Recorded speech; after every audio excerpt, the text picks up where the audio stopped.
akoyebisa biso ye azali nani. Tala banganga mayele bayeba ye bakutani liboso na monguna Herode. Herode aza monguna. Herode alingaki ye moko kaka arenie bokonzi kaka ye, kasi étoile wana eleki epai na ye, eleki na nzela na ye. Banganga mayele baye balobi biso tomoni étoile moko boye mokonzi abotami okonzi ya solo eleki wana epai Herode. Bakanisaki ezali wana batuni Herode ye moko alengi Yerusaleme mobimba elengi nani yango abotami lisusu awa. Herode na bolengi wana atindi bokende asangisi liboso libande alobi likambo ezali ndenge nini boyoki likambo yango. Likambo ezali oyo ya solo eprofeta moko akomaki te mokonzi mobikisi akobotama na Betlehem. Elekeli ye moto azalaki mokonzi ayebaki likambo yango te, atindi banganga maike banganga minzoto le roi mage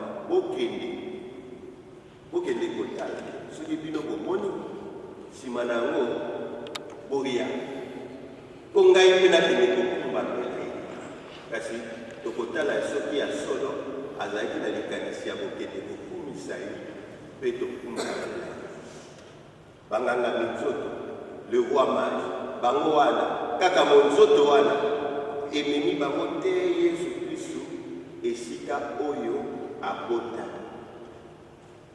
Bango bazali bato ya mayele, bango bazali bato ya bwanya. Likambo ndenge wana naino ekomela bango te, baye mpenza bakumbameli mokonzi Yesu Kristo, bakumbameli mokonzi Yesu Kristo. Ils sont tombés en adoration pour louer le Seigneur. Bani kitisi liboso na ye, Yesu azali na ino mwana bani kitisi liboso na ye. Lokola boyei na bango ezali liteya mpo na biso baye na makambo po likambo ya liboso wolo elingi koloba te Yesu Kristo oyo abotami azali mokonzi wolo ezali elembo ya bakonzi kaka ndenge tozali awa soki moko azwi pouvoir awa abanda olata ne chenete te mais omona kende olata chenete ya matière nini mona kuta wanafungola chenete bomona ata bomona te auchaka bawakusaka wolo ezali elembo ya mokonzi. Donc banganga mayele balingi koyebisa biso bandimi ya Yesu Kristo. Yesu Kristo azali mokonzi ya solo, bokonzi na ye bokosilaka bayebisaki yango mama Maria ntango angelo ayaki kosangela Maria, bokonzi bwa Yesu Kristo bokosila te. Na mokili oyo toyebi bakonzi ya ndenge na ndenge baningisaki mboka basuka wapi toyebi bango, baningisaki mokili basuka wapi bokonzi ya se ekosilaka ate umeli ate sali nini suka me oyo ya Yesu Kristo bokonzi bwa ye bokosila mokolo moko ntango bapesi wolo balingi koloba te Yesu Kristo azali mokonzi. Tokozongela likambo ya mibale bapesi nini mpaka ya malasi na lopoto ensemble ezali elembo monene.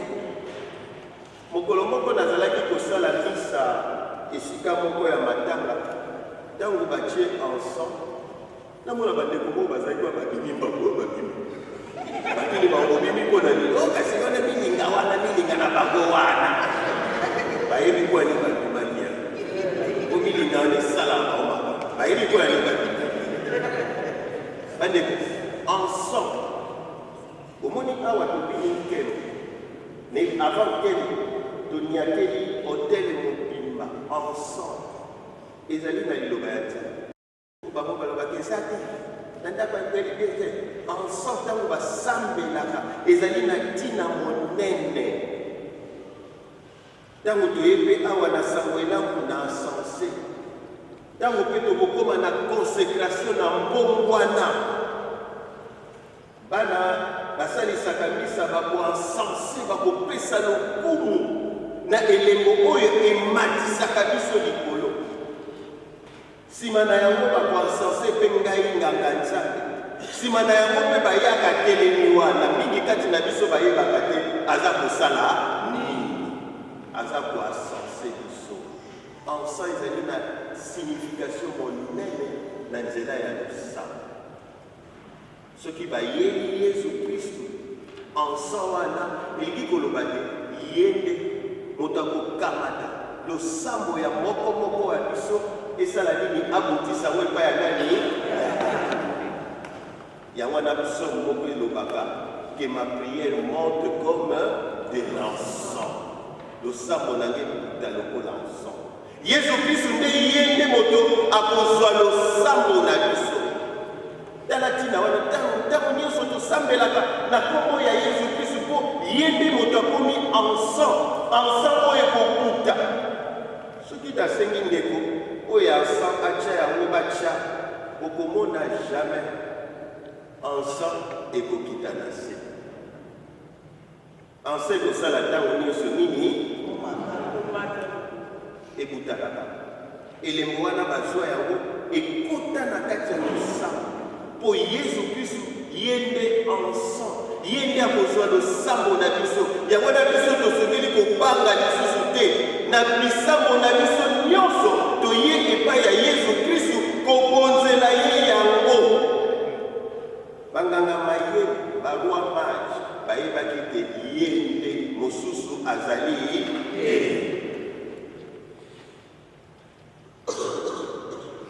elembo misatu bayeli ye liboso wolo toyebi tazali mokonzi tokotya tembeke bayeli ye mpaka ya malasi ye nde moto akozwa losambo na biso tokobanga lisusu te koya kosambela na kombo ya Yesu Kristu mpe bayeli ye nini mira mira ezali mafuta moko na ntango ya Yesu soki moto akufi bazali kopakola ye yango po te akola oyo na lopoto ya lelo tokobenga ngo koambome ebandi lelo te ebanda kutokala yambo kutu Yesu Kristu abotama bato bazalaki na likanisi wana kutokala okei na bamboka lokola Egypte bato bazalaki na makanisi wana kutokala posa na bango ezalaki nini soki moto akufi mingi mpenza moto oyo balingaki kolinga atikalaka kaka wana bamonaka ye yango wana bakoambome nzoto na ye sika wa banganga mayele ntango bamemeli Yesu Kristu elembo wana elingi koloba te Yesu Kristu azali mpe akozala éternel akozala na biso soki baambome motu balobi akufa te apola te kasi azalaka wana elembo wana elingi koloba te il est l'éternel akozala na biso ntango nyonso nasepelaki mbaleleki awa sango ateyaki eske tosi toyoka tobenga nzambe tata tosi tobenga nzambe koko te tobenga ye tata Yesu mpe bakoko na biso babengaki yaya Yesu bapapa na biso babengi yaya ye biso mpe tokobenge nani yaya ye bana na biso mpe bakoya bakobenge nani yaya akotikala kaka sekoseko Yesu na biso donc bilembo misato wana ezali bilembo ya ntina yango wana nde biso tosengeli koyeba Yesu Kristu azali mokonzi na biso azali oyo azwaka losambo na biso azali oyo azali mpe akozala suka pour l'éternité, pour les siècles des siècles. Wana nyonso epesa biso makasi na losambo tobangaka te yango wana nde Yesu Christ akozala na bomoi, il sera présent. Il est présent dans notre vie. Ce qui est présent dans la vie de Bisso, Jésus s'est manifesté, il est là. Tout chaque année, nous sommes aussi gâtés. Azali na kati na Bisso. Tokumisa ye lokola nzambe lokola mokonzi. Topesa ye bisambo na Bisso. Azali na Bisso. Tokoki kobanga eloko moko te. Ye moko akolo. Kobanga bato bakoki koboma nzoto. Kasi bakoki koboma molimo. Bato bakoboma na bango nzoto. Mais molimo bakokaki. Pe bato wana bakozala seko te. Baza na ntango na bango ntango ekokoka. Toyebi kutu te ndenge suka. Po mingi batambolaki boye me ndenge sukaki. Histoire moto ezali koyebi.